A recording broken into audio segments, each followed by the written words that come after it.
Isabelle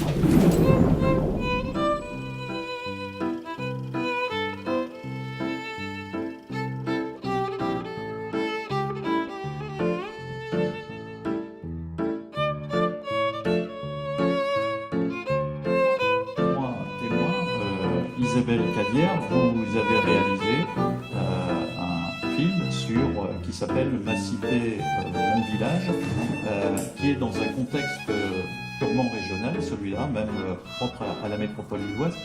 Racontez-nous en 2 minutes et puis on reviendra après sur vous. C'est l'histoire en fait de la cité dans laquelle j'habite, où je suis arrivée, moi ne connaissant pas la région Hauts-de-France. J'étais pas du tout de Lille, je suis du sud-ouest. Et je suis arrivée ici, j'ai découvert les Courets en passant devant et en trouvant ça très glauque. Et puis un jour, j'avais pas franchement les moyens d'habiter ailleurs que dans une Courée. Donc j'ai débarqué dans cette Courée dans l'idée d'en partir peut-être rapidement si ça se passait pas bien. Et au final, maintenant, ça fait 3 ans que j'y habite. Et j'ai eu envie de faire un film dessus parce que tout ce qui s'y passait m'avait semblé profondément optimiste. Marine Place, alors vous avez déjà réalisé un très beau, un grand film, enfin, un long métrage qui est sorti il y a 1 an, c'est ça à peu près? Oui, c'est ça. Et l'histoire de ce long métrage en 2 mots? C'est l'histoire d'une famille de pêcheurs sur une petite île en Bretagne qui perd son bateau suite à la crise économique. Et c'est plus particulièrement l'histoire de la jeune fille qui va se sortir de tout ça grâce à la musique. Voilà. Changement de monde, la quête d'un nouvel univers, et est-ce que on va réussir ou pas? On pourra peut-être, à travers l'histoire de ce film, nous dire aussi votre vision de l'optimisme. Olivier Sarrazin, vous êtes d'abord le président des réalisateurs des Hauts-de-France, et alors vous êtes lancé dans une aventure qui est assez extraordinaire. Racontez-nous des petites séquences de 2 minutes, mais qui finalement racontent le siècle de la région, mais votre ambition, c'est de raconter ce siècle de toutes les régions de France ces prochaines années. Oui, tout à fait, tout à fait. Alors déjà, une petite précision, donc je suis président en effet de la Saphir, qui regroupe une 60aine de réalisateurs qui travaillent ou vivent dans la région Hauts-de-France. Donc on est plutôt optimiste, étant 60 et étant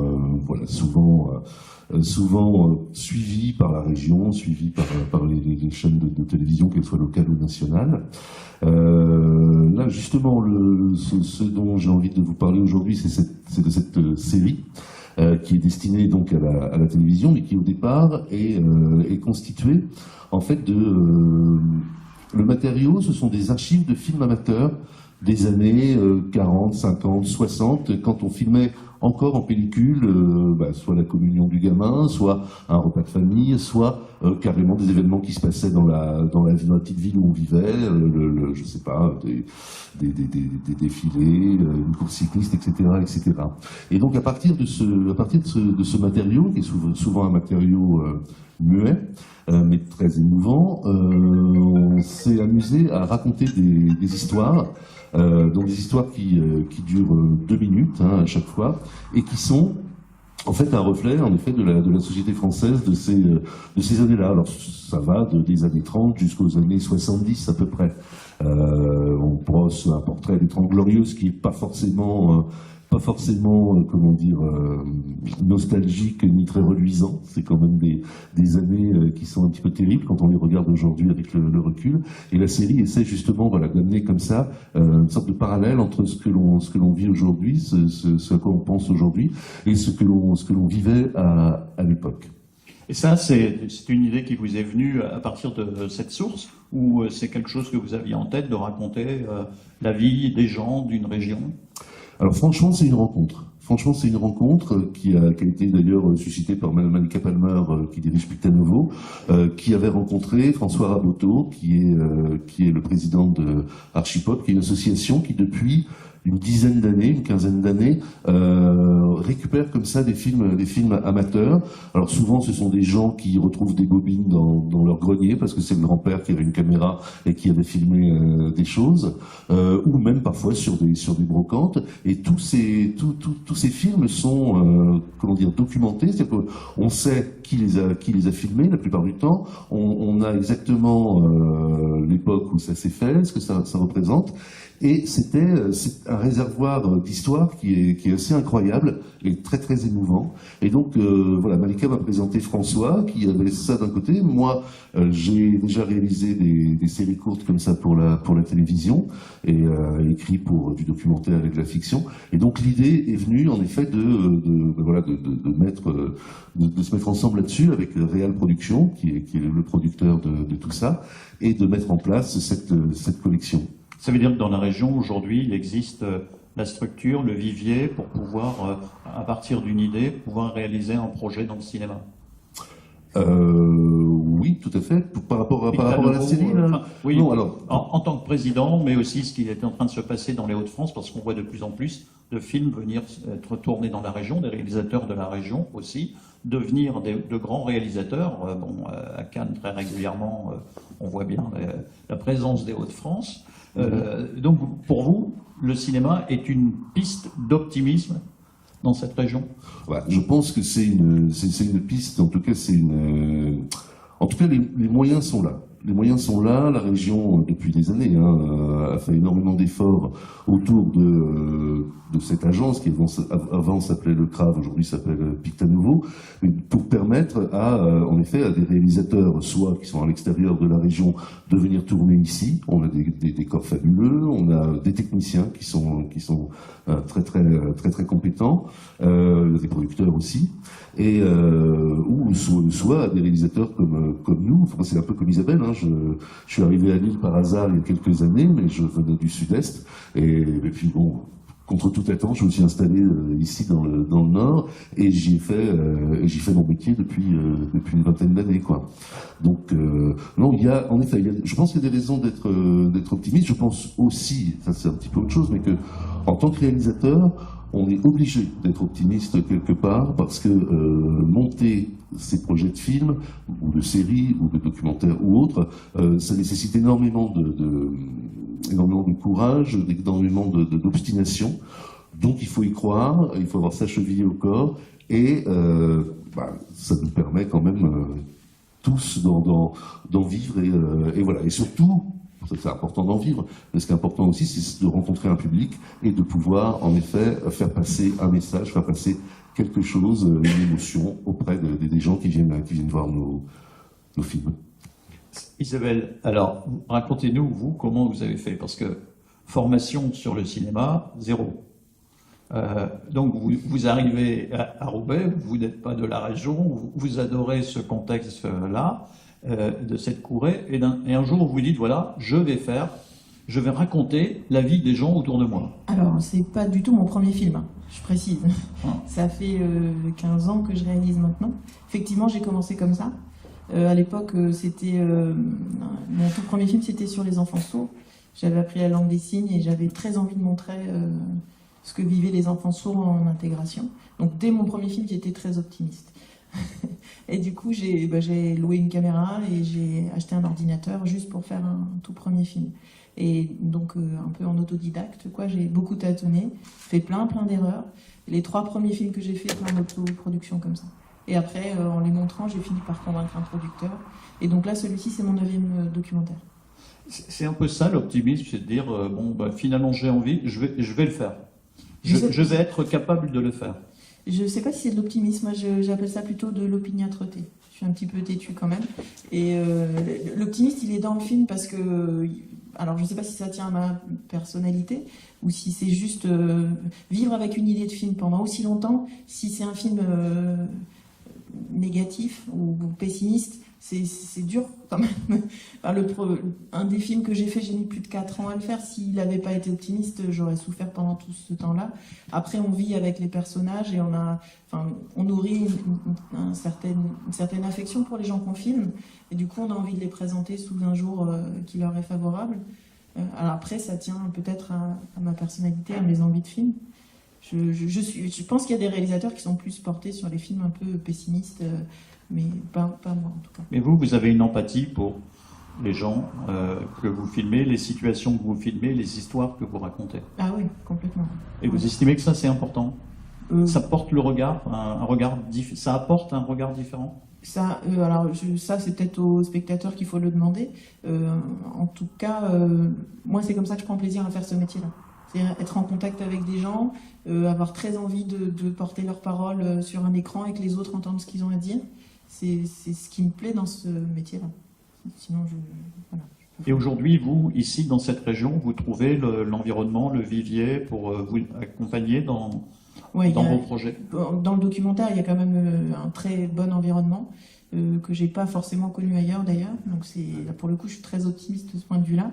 Après, il y a des idées de films qui plaisent pas. On sait toujours, mais ça fait partie du métier, qu'il y a des choses qu'on développe, qu'on écrit, des rencontres qu'on fait, qu'on aurait envie d'en faire des films, et ça, voilà, il n'y a pas de réceptivité de la part des diffuseurs. Et donc, après, moi, j'ai aucun problème à faire le film si j'ai vraiment envie de le faire, parce que justement, j'ai commencé en autodidacte, donc je sais tout faire de A à Z, donc à le faire même sans financement.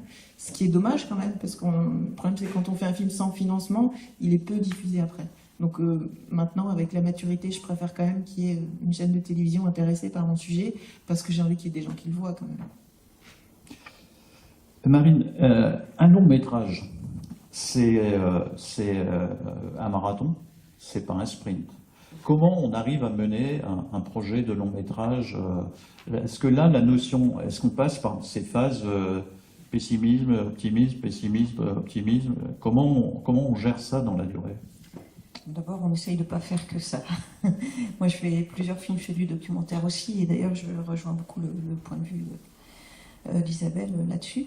Mais un long métrage, c'est vrai que quand on est réalisateur et qu'on fait de la fiction, à un moment, je dis tiens, je vais faire un premier long métrage.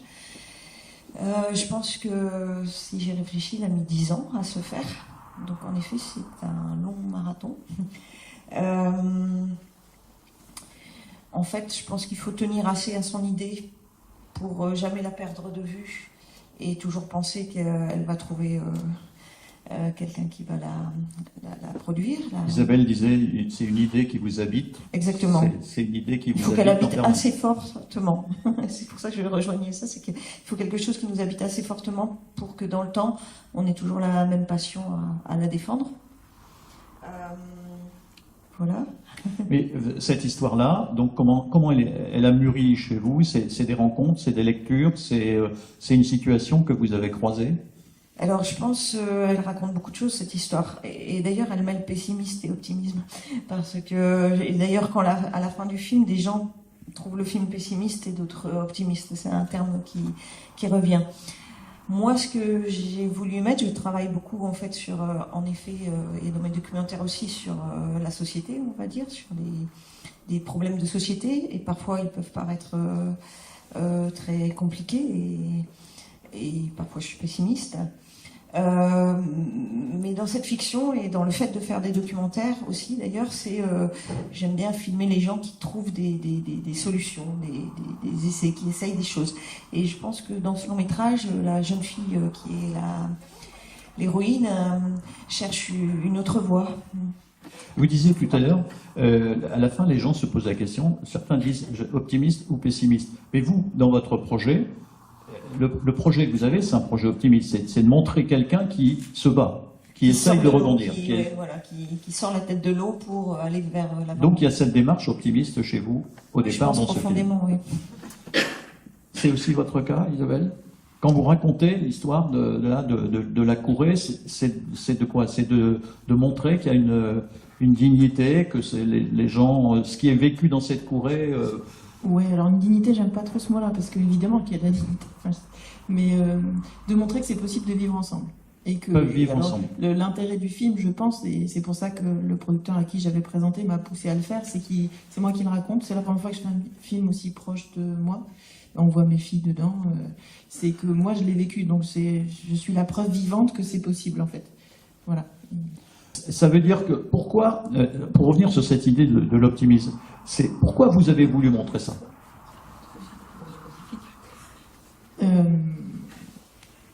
Parce qu'en le vivant, je trouvais ça enthousiasmant. Et j'ai essayé au départ de parler d'autres courées. Et puis au final, le raconter avec ma voix, avec mes doutes au départ, quand je suis arrivée dans la Corée, j'étais quand même pas très fière. c'était pas pour moi le lieu de vie idéal du tout. Et puis en le vivant, j'ai été quand même conquise par cette manière de vivre. Et du coup, forcément, j'avais envie de dire aux gens autour, peut-être qui stigmatisent d'autres communautés, des quartiers, bah non, regardez, venez voir ici, c'est pas mal. Enfin, quand je me suis installée dans ce quartier-là à Fives, j'ai eu beaucoup de gens dans mon entourage qui m'ont dit, surtout, va pas habiter là-bas, c'est dangereux, on peut pas élever ses enfants dans ce quartier.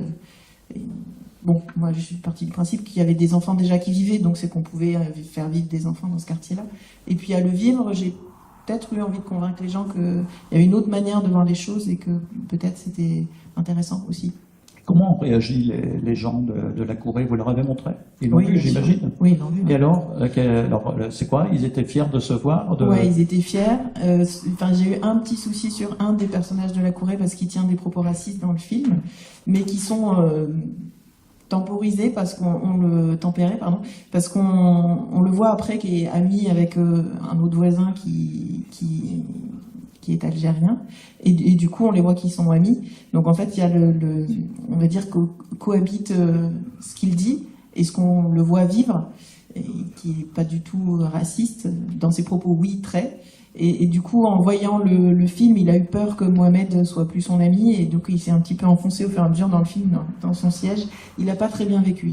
Il a tenté de me dire après, est-ce qu'on peut pas couper des morceaux mais au final, j'ai l'impression qu'après, il a vu qu'il n'y avait pas d'incidence et que les gens avaient très très bien compris, et que du coup, ils pouvaient bien le vivre. Mais ouais, enfin voilà, j'ai donné des DVD à tout le monde et ils veulent organiser des diffusions partout. Et justement, le public, quand il regarde ce film, vous avez le sentiment que vous leur avez ouvert les yeux sur une réalité qui n'est pas forcément celle qu'ils imaginent, sur cette capacité de vivre ensemble, justement. Ouais, alors pour l'instant, les retours que j'ai eus, c'est beaucoup de gens qui vivent déjà dans les Corées, c'est pour ça qu'ils sont venus voir le film et qui m'ont dit oh là là, c'est exactement ce que je vis dans ma Corée. Donc c'est bien, ça veut dire que j'ai bien retransmis ce qu'on connaît tous un petit peu dans notre coin. Je pense qu'il y a des gens qui ont découvert aussi ce que c'était que la vie en Corée. J'espère, j'ai pas encore énormément de retours. Il n'a pas beaucoup encore été diffusé à la télévision, mais pas encore trop en salle. Bon, à la télévision, on n'a pas de retour des gens qui viennent vous dire ce qu'ils ont pensé du film. Alors vous avez osé aller dans cette Corée, faire ce film. Quand le film a été terminé, quand le documentaire a été terminé, quand vous l'avez montré, quel a été votre sentiment, justement? C'est de la fierté? Ça vous a donné confiance pour continuer, faire autre chose? Alors j'étais très très angoissée. Quand je l'ai montré la première fois, en particulier à mes voisins, j'avais vraiment peur de leur réaction. J'avais très envie qu'ils se reconnaissent, très envie qu'ils se trouvent beaux et qu'ils soient contents de ce qu'ils ont dit, qu'ils ne regrettent pas leurs propos. Donc c'était plutôt ça qui dominait. Et puis quand j'ai vu que le film était très bien reçu, en fait, ce film-là, j'avais dit avant de le faire, ce sera le dernier documentaire. J'ai l'impression d'avoir épuisé tout ce que j'ai à dire. Et là, c'est un peu le clou du spectacle, quoi. Je sais pas si effectivement ce sera vraiment le dernier, mais là, actuellement, j'ai pas d'autre envie documentaire. J'écris de la fiction, mais j'ai plus d'autre envie documentaire. Pour le moment, après, ça peut me reprendre. Vous êtes allé au bout de ce chemin. Maintenant, on peut passer à autre chose. En tout cas, ça vous a renforcé pour aller vers autre chose. Renforcé, disons que ça m'a. Je me suis dit bon, là en fait, j'ai un peu vidé mon sac, quoi. J'ai 9 films, c'est quand même pas mal finalement. Et surtout, ce qu'on disait tout à l'heure, pour faire un film et aller au bout, il faut avoir une idée forte et quelque chose qui tienne un petit peu au corps pour avoir envie de le défendre. Actuellement, il n'y avait pas autre chose que ça qui me tenait fortement. Donc, en fait, je n'ai pas vraiment de plan de carrière où je choisis de faire des films pour gagner ma vie. Il faut vraiment que l'idée j'y tienne et qu'elle m'habite. Donc si c'est pas le cas, je me force pas. Ça fait souvent des films pas très réussis en plus quand on se force un petit peu sur un sujet qui nous tient pas vraiment à cœur. Donc je me suis dit bon, laisse-toi la liberté de te reposer, fais autre chose dont tu as envie aussi. Et bon, je repars un peu à zéro. Je commence à écrire de la fiction. J'ai un peu l'impression de revenir en arrière, mais c'est pas grave. Ça veut dire aussi que l'optimisme, c'est pas un chemin de facilité. C'est un chemin qui peut être aussi compliqué. Oui, puis l'optimisme, c'est pas permanent. Quand même, dans la vie de réalisateur, on a quand même des hauts et des bas assez costauds, qui tiennent parfois à pas grand-chose. Hein, Pas grand-chose. Voilà. C'est dans les détails que se fait la différence. Oui, bah, par exemple, le jour de la projection, j'ai eu énormément de retours positifs. Le fait qu'un de mes voisins, Jean-Bernard, pour le citer, ait eu un doute et soit pas à l'aise, ça m'a plongé dans une espèce de dépression, alors que j'avais des retours très positifs par ailleurs. Bon, après, c'est revenu, voilà, on surnage, et en plus, je sais pas, on est un peu des artistes, donc peut-être qu'on est un peu très sensible émotionnellement aussi, c'est ça qui fait qu'on est aussi empathique. Donc forcément, on navigue, voilà, c'est... Olivier, dans le choix des films, puisque vous en voyez j'imagine des centaines, qu'est-ce qui détermine le fait que vous retenez, tout à l'heure on parlait, on disait, oui, j'ai un film, c'est une personne qui a filmé, il vient en vacances, c'est La cabine de plage, et donc il commence à 20 ans, et je crois qu'il a 80 ans aujourd'hui, c'est ça, donc il a 60 ans d'image. Pourquoi, vous, par exemple, vous avez retenu cette histoire-là? C'est-à-dire que dans les situations face auxquelles vous vous trouvez quand vous regardez les films, d'un seul coup, il y a quelque chose qui retient votre attention. Et est-ce que là, dans ce choix-là, est-ce que vous avez le sentiment que une situation pessimiste ou une situation optimiste, elle peut faire la différence? Déjà, ils ont une nature intrinsèque de films qui sont plutôt joyeux ou plutôt optimistes. Le bon souvenir qu'on a envie de garder. Voilà, exactement. Hein. Donc ça c'est quelque chose d'assez particulier. C'est pas le cas de tous les films. Hein. Par exemple, il y a 2 films qui traitent de la guerre, de la Seconde Guerre mondiale, qui ont été tournés par deux cinéastes amateurs, mais qui pour le coup a filmé la libération de Chantilly, l'autre a filmé une promenade en barque juste quelques jours avant que la guerre soit déclarée en 1939. Voilà, donc là on est dans un registre plus grave, mais il y a à chaque fois, de toute façon, cette envie qui est la même que la nôtre. Hein, quand nous faisons, enfin, quand moi, Isabelle ou Marine, on fait nos films, c'est nos images. Là, ce sont pas en effet mes images, c'est des images, mais qui ont été faites par des gens qui avaient envie, voilà, de capturer un moment, de capturer souvent un moment de bonheur ou une ambiance. Et donc, qu'est-ce qui déclenche le choix par rapport à ça? C'est, je pense que c'est beaucoup la sincérité du filmeur. C'est voilà ce qu'il a tenté de mettre dans l'image qu'il a donnée et qu'il a conservée comme ça précieusement pendant des années. Mais c'est aussi ce que l'on va pouvoir raconter autour de ça. Et ça, c'est vraiment important parce que, par exemple, bon, il y a dans les archives de l'Archipop, on a des défilés de majorettes ou des choses comme ça. Bon, pour l'instant, j'ai rien fait avec ça parce que j'ai pas eu le déclic de me dire tiens, je vais raconter l'histoire d'une majorette qui ceci, cela, etc. Par contre, sur d'autres choses beaucoup plus simples, hein, un petit couple qui va chez les parents de la dame passer un week-end, là, il y a des choses qui sont sympathiques parce que on sent que c'est un événement qui les touche et surtout, voilà, le beau-fils qui vient avec sa caméra, c'est encore à l'époque assez rare. Donc tout le monde a envie de passer devant l'objectif, sait pas trop comment se comporter par rapport à ça. Et là, tout de suite, il y a quelque chose à raconter. Tout de suite, on est comme dans une fiction où on se dit tiens, il y a une situation avec voilà ce gars qui est présenté aux beaux-parents, comment il va s'en sortir, qu'est-ce qu'on va raconter par rapport à ça. Et souvent, c'est en détectant comme ça des situations que voilà, j'ai envie de prendre telle ou telle bobine et m'en emparer pour raconter quelque chose. Et là, vous avez des premiers retours sur les séquences que vous avez réalisées. Quand vous les montrez, vous avez le retour de ce que ça exprime chez les spectateurs? Alors écoutez, c'est de l'inédit total ce que je vous propose aujourd'hui. Hein. Donc à part le producteur, les coproducteurs, la co-réalisatrice avec qui je travaille et les techniciens qui font le mixage ou l'étalonnage, personne n'a encore vu ces films. Ça devrait pas tarder. Ça devrait pas tarder, ça sera diffusé à partir du 18 novembre, donc dans un peu plus d'un mois maintenant. Donc on va regarder ça avec beaucoup d'attention. Mais en tout cas, vous avez pris du plaisir à le faire. Ah, c'est un plaisir énorme. Alors, Isabelle le disait tout à l'heure, hein, quand on réalise quelque chose, que ce soit un film ou là une série, il faut vraiment en avoir une envie profonde il faut avoir l'opiniâtreté, faut avoir un certain optimisme parce qu'on fait ça pour que ça se réalise et pour que ce soit vu. Là, en l'occurrence, moi, mon grand-père était cinéaste amateur et donc gamin, je l'ai toujours vu se balader avec sa caméra, tourner dans différents formats, en couleur, en noir et blanc. Et c'est vrai que là, découvrant ces images, il y a quelque chose de l'ordre de l'émotion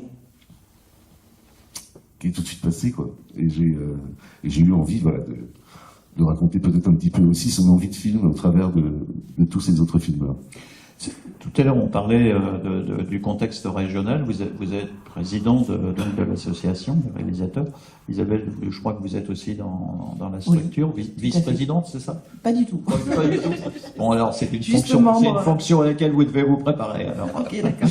Est-ce que ça c'est important de se réunir, de travailler en groupe, d'avoir une association dans laquelle on peut échanger pour vaincre les difficultés, les interrogations, les moments de pessimisme, la vie en association, en structure organisée, un peu, est importante. Moi, en tout cas, quand je suis arrivée dans la région, j'avais jamais rencontré d'autres réalisateurs.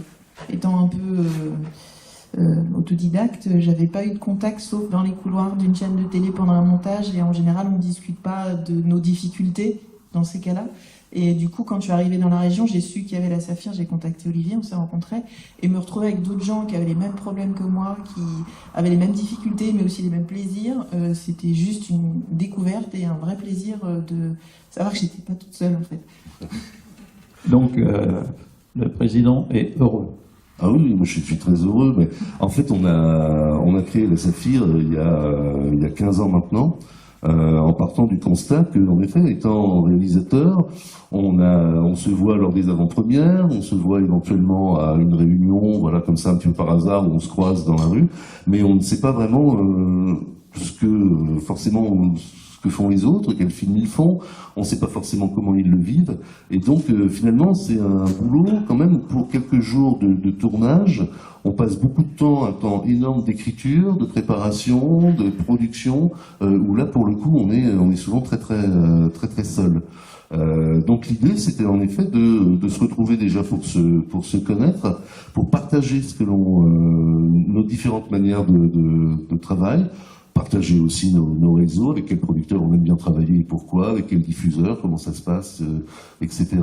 Et donc du coup ça a été, je pense, je crois, enfin Marine qui est trésorière de la Saphir peut nous en parler, mais je pense que ça a été assez bénéfique pour tout le monde. C'est humain, c'est se découvrir l'un l'autre, c'est découvrir ce qui nous anime, c'est qu'est-ce qui fait qu'on fait ce métier qui est quand même très très dur. C'est quand même très très dur. Je veux dire, c'est pas simple. Il faut le vouloir, il faut être optimiste, il faut y croire, voilà, pour que ça fonctionne et surtout pour continuer à le faire. Marine, quand on est dans son film, dans sa préparation, on a envie d'aller rencontrer les autres. C'est important d'avoir ce temps d'échange, ou alors est-ce qu'on est complètement dans sa bulle? Donc, comme le dit Olivier, on a beaucoup de temps seul, en effet, avec l'écriture, la préparation, etc.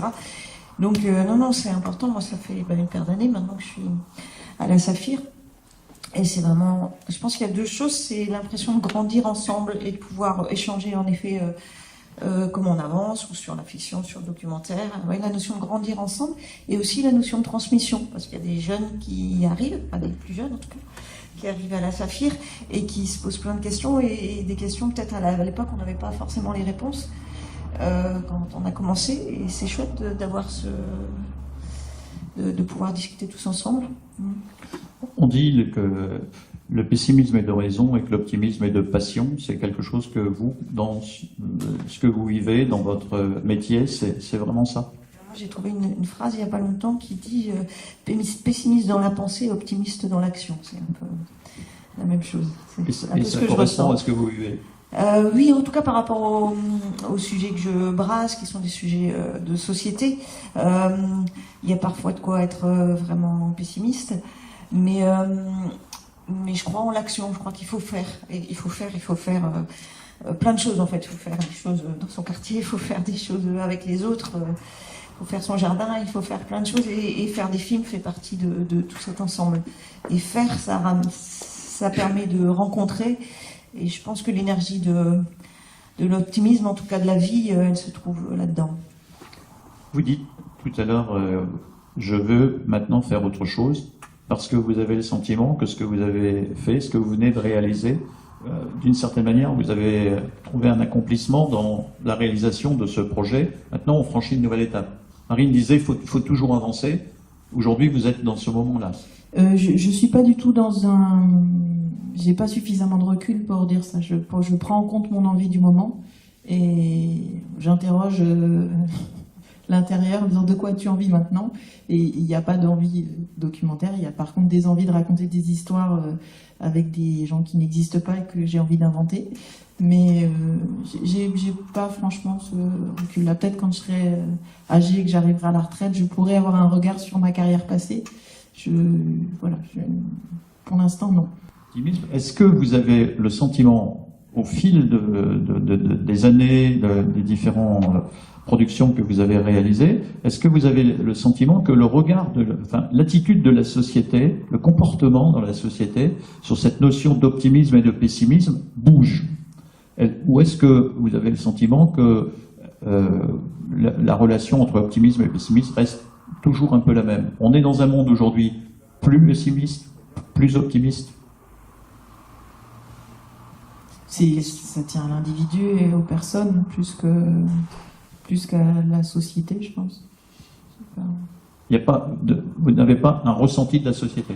Quand j'écoute les infos le matin, je trouve que c'est très pessimiste et je deviens moi-même pessimiste. Après, quand je vois les gens autour de moi, un peu moins. Ça dépend de l'échelle, ça dépend de ce sur quoi on met on va dire, la caméra, quoi. Il y a le cadre et il y a le hors cadre. Marine? C'est bien résumé. Je pense aussi que c'est ce que je disais tout à l'heure, que l'optimisme, on le trouve dans les gens avec qui on vit, on fait des choses, dans la construction. Voilà, je pense que là, moi, je suis souvent épatée de plein de démarches, quelles qu'elles soient, au niveau de l'écologie, de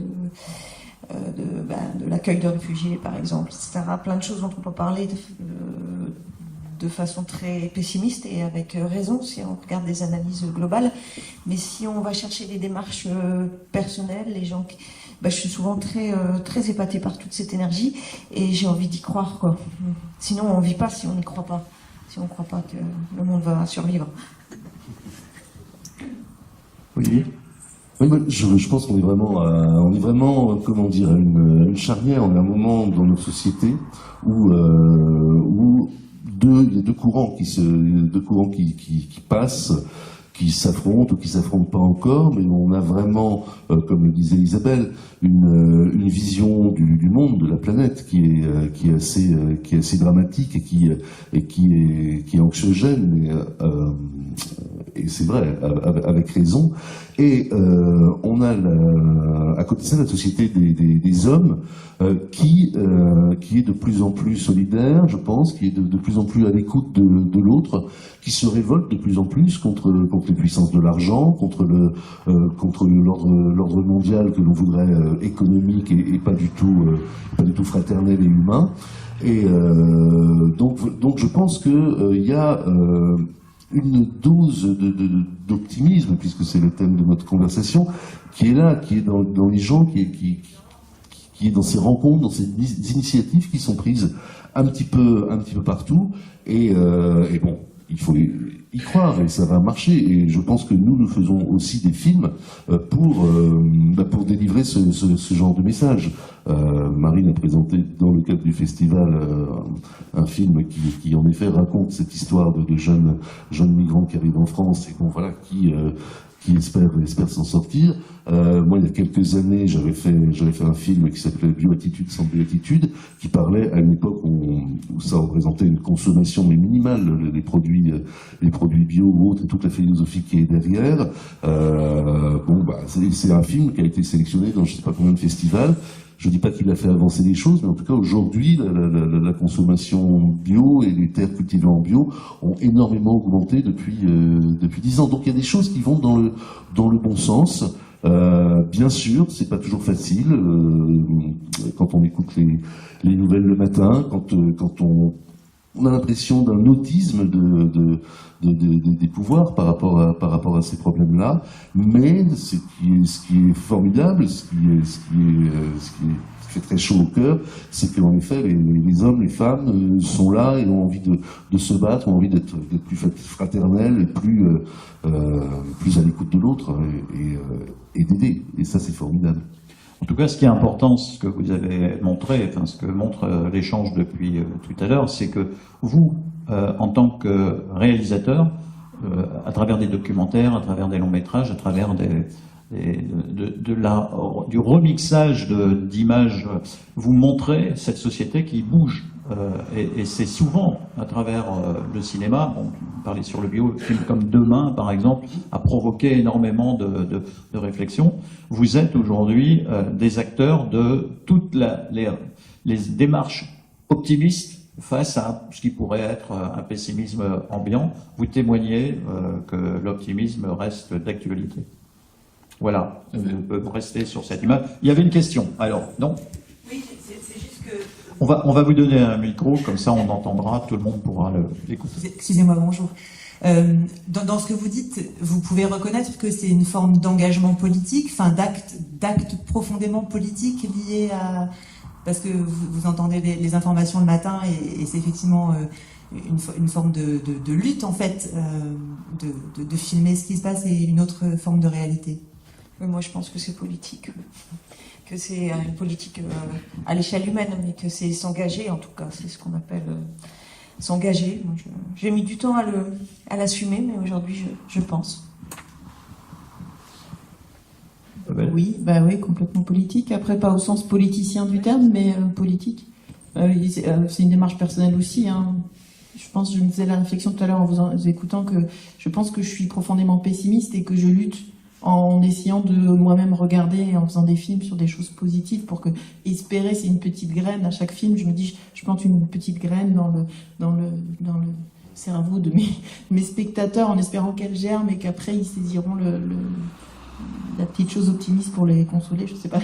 Les démarches individuelles sont optimistes. Pas toutes, mais en tout cas celles que je choisis de filmer, oui.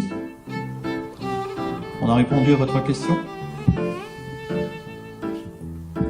Voilà, merci. Et C'est vous. bonne fin de festival.